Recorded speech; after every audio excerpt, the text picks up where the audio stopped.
Hello, my beautiful people. Good morning, good afternoon, wherever you are in the world. Welcome back to DunsHospice.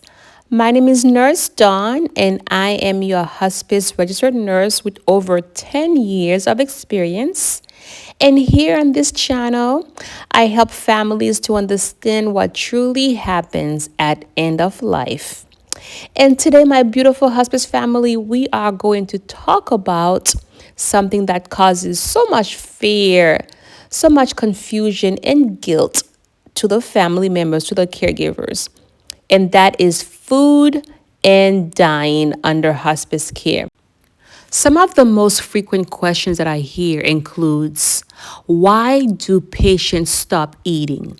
Are we starving them? Should we force them to eat?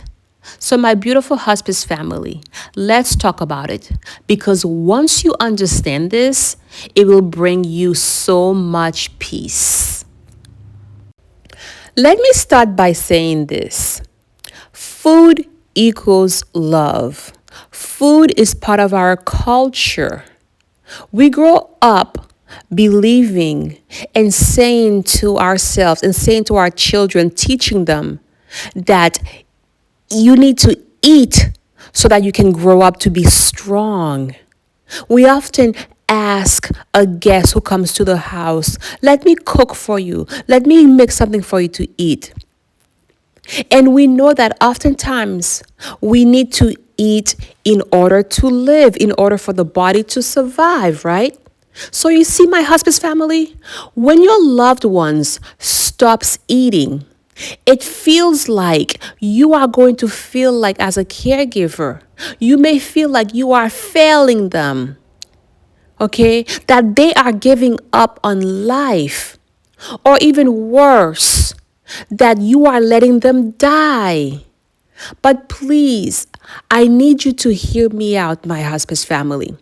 At end of life, the body no longer needs food the same way. You see, this is not neglect. It is biology. When someone is at end of life, the body begins to gradually shut down. And here's what happens inside, okay? If you've ever wondered what happened inside of us, our organs, our tissues, okay? Here's what's happening to them. Our metabolisms slows down. The organs begins to fail, you see. The digestive system stops functioning properly, and our appetite will naturally decrease. So when the family says to me, Nurse Dawn, why don't they want to eat? You see, it's not that they don't want to eat, I let them know. It is that their body cannot process the food no more.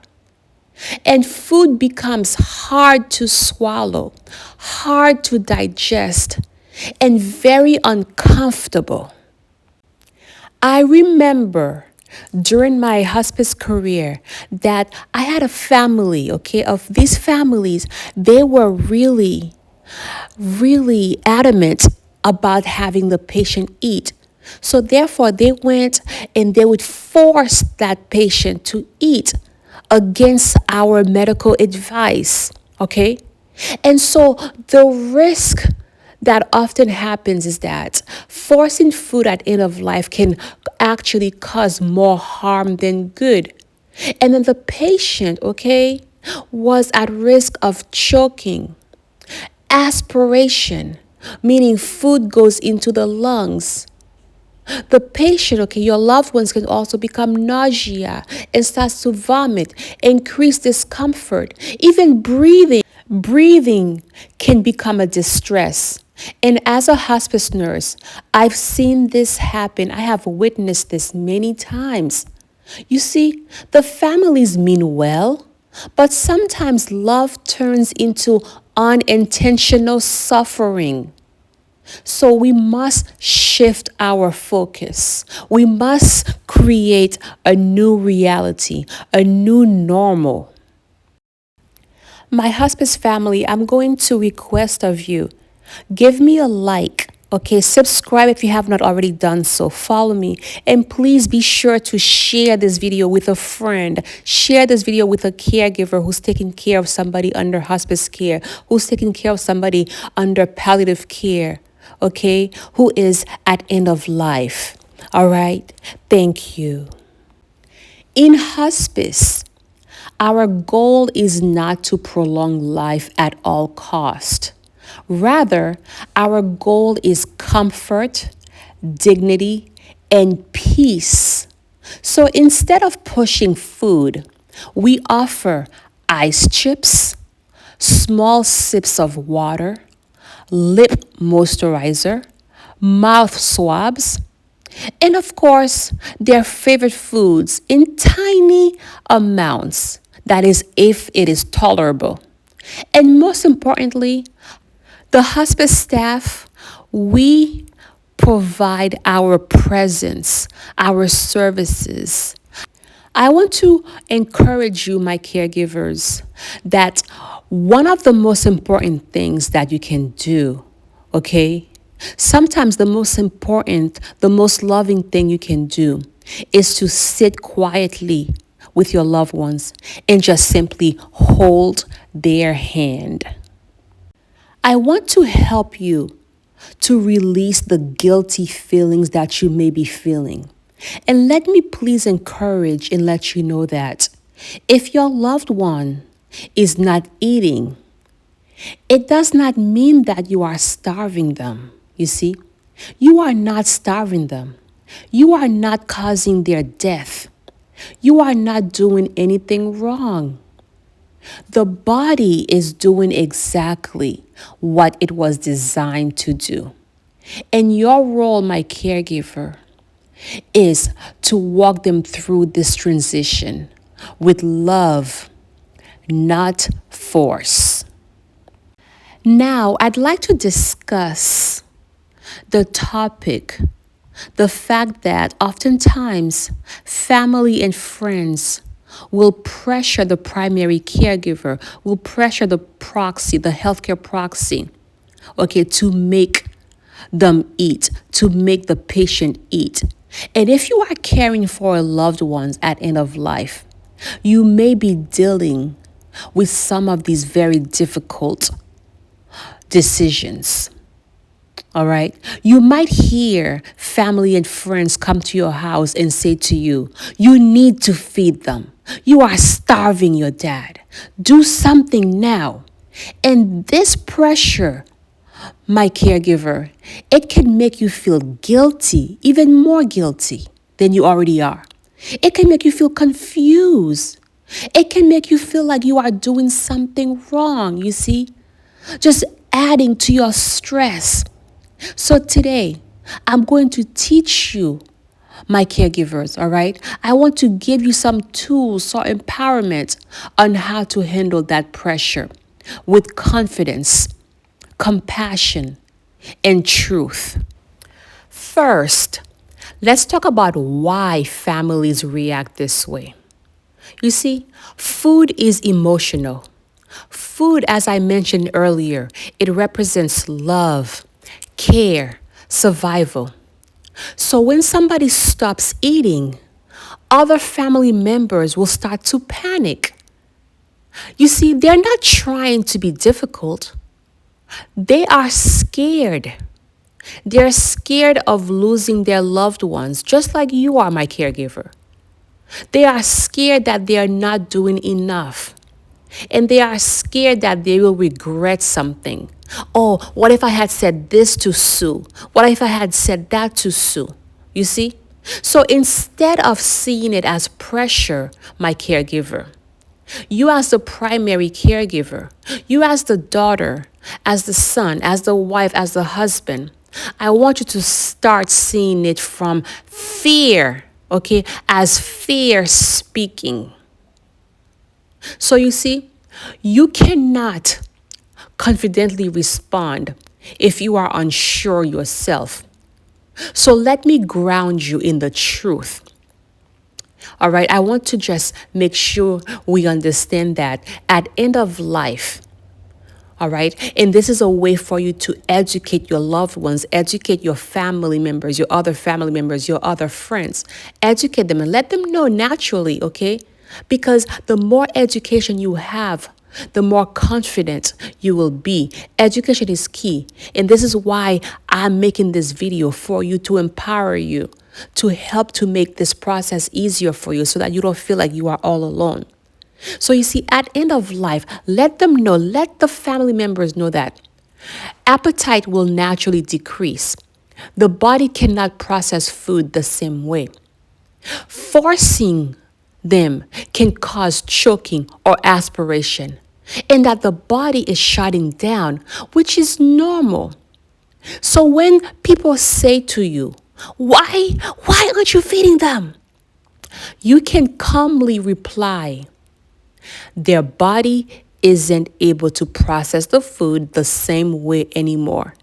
And forcing it could actually cause more harm than good. Okay? That is not neglect. That's informed, compassionate care. Now, my caregivers, I would like to give you some simple phrases that you can use. Please gather a piece of paper and notebook, okay? Piece of paper, pen, your notebook. I want you to write these phrases down, all right? And practice saying them. It can really be helpful to you. All right. Number one, I want you to practice saying, we are not starving them. I am not starving them. Instead, the body is naturally shutting down. Okay? Number two, you could also say, food can actually make them uncomfortable right now. All right? Another simple phrase you can say is, we are focusing on keeping mom comfortable and peaceful. All right? You could also say, they are not suffering from hunger the way we think. And sometimes you may also need to say, I understand this is hard, but forcing that could cause more harm than good. Okay? Now, my caregivers, I want you to notice something. You are not arguing with your friends and family members. No, you're not. Rather, you are educating with empathy. Now, let's be honest. You and I both know that some family members will still push even after you've educated them. And this is where you must, and I repeat, my caregivers, you must set loving boundaries, because doing the right thing medically may feel wrong emotionally. Let me repeat. Doing the right thing medically for your loved ones who's dying under hospice care, who's under end-of-life care, may feel wrong emotionally. So therefore, you can say, I hear your concern, but we are following what keeps them most comfortable. Or you can also say to them, we are not going to force feed because it may cause suffering. All right? You are not being mean. You are being their advocate. Your loved ones has appointed you as the healthcare proxy to advocate for them, to speak for them when they can no longer speak for themselves, you see? To be there for them. All right? So please, I encourage you, be strong. You are not alone. Before I end the video, I want you to remember this, my caregivers, that food nourishes the living and peace nourishes the dying.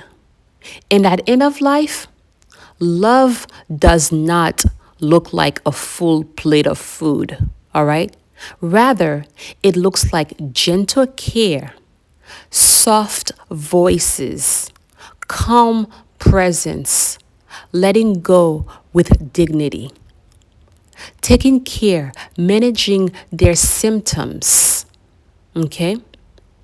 Now, my lovely hospice caregivers, if this video helped you, please comment below. I understand now. And be sure to like this video, share this with someone who needs it. And if you are caring for somebody right now, I have this hospice guide that I have, okay, that will help you through this journey. Just click on the link on the description bar. I also have on Amazon a list of products that will help your loved ones to be comfortable. And I am a life coach. I am a nurse coach. If you need one-to-one coaching with me, please sign up for a session. I am at your service, all right? So this is Nurse Dawn, and thank you once again here at Hospice, okay, here at DunsHospice. This is where we tell the truth about end of life with compassion. All right, my beautiful people, my beautiful caregivers, I will see you in the next video. As always, take care of yourself and each other. Bye now.